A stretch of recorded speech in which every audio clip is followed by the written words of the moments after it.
সোনাঝুরিলতা প্রকৃতিতে বসন্তে যেই কয়টি উদ্ভিদ স্বাগত জানায় সেই কয়টি উদ্ভিদের মধ্যে অন্যতম একটি অর্নামেন্টাল উদ্ভিদ হচ্ছে এই সোনাঝুরিলতা।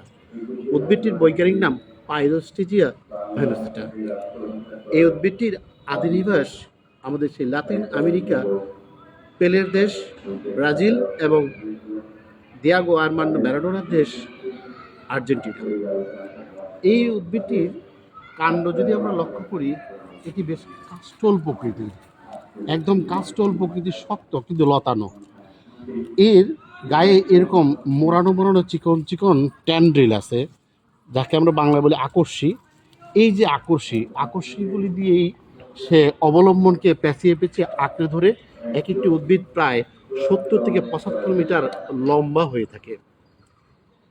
এই সোনাঝুরি লতাটি ফুলগুলি আমরা যদি দেখি বেশ কমলা বর্ণের হওয়ার কারণে এখানে কেউ কেউ কমলা সুন্দরীও বলে থাকেন। সোনাঝুরি লতার এই পাতাগুলি যদি আমরা লক্ষ্য করি, পাতাগুলি হচ্ছে যৌগিক প্রকৃতির। এখানে আমরা প্রায় সময় দেখি যে 2টি বা কোথাও 3টি পাতা একসাথে থাকে এবং পাতাগুলি অনেকটাই ডিম্বাকার পাতা এবং জালিকা শিরাবিন্যাস। ফুল যদি ফুটে, এই ফুল অন্তত 15 থেকে 20টি এক গুচ্ছ হয়ে থাকে। আমরা যদি দেখি 15 থেকে 20টি ফুল এক গুচ্ছে হয়ে থাকে। এই ফুলগুলি এমনভাবে বেরিয়ে আসে তা দেখতে শাওয়ারের মতো, যার কারণে এই ফুলের আরেক নাম গোল্ডেন শাওয়ার, অধিক পরিচিত এই নামই। গোল্ডেন শাওয়ার উদ্ভিদটি আমরা তার ফুলগুলি যদি দেখি, এই ফুলগুলি তার পাপড়ি বেশ মোড়ানো, একটার সাথে আরেকটা পরস্পরের সাথে যুক্ত হয়ে হয়ে বৃত্তাকার গঠন করেছে। এমন গঠনকে আমরা বলি ভালভেট প্রকৃতির এবং যুক্ত ভালভেট। এর বৃতি আছে, বৃন্ত আছে। বৃতি দেখা গেল এখানে 2টি, আর ভিতরে আমরা যদি লক্ষ্য করি পুংকেশর 4টি পুংকেশরের মধ্যে 2টি লম্বা এবং 2টি খাটো। এরকম পুংকেশরের গঠনকে বলা হয় ডাইডিনেমাস। ডাইডিনেমাস প্রকৃতির পুংকেশর, আর তার গর্ভমুণ্ডটি বেশ লম্বা হয়ে বেরিয়ে আসে।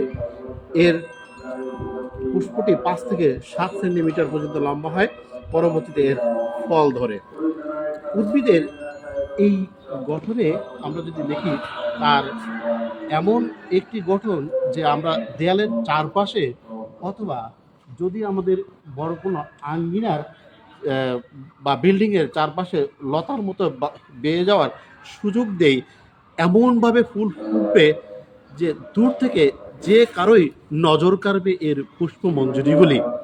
আপনি অত্যন্ত সানন্দে এই উদ্ভিদটি লাগাতে পারেন এবং আপনার অন্তত বেঁচে থাকার একটি অবলম্বন হয়ে দাঁড়াবে। পরিবেশ পরিচ্ছন্ন রাখার যে অক্সিজেন নির্গত করে আপনাকে বেঁচে থাকার সুযোগ দিবে, এই উদ্ভিদটি লাগিয়ে আপনি সেই সুযোগ নিতে পারেন। উদ্ভিদের পাতা এবং ফুল এর নির্যাস থেকে আমরা কিন্তু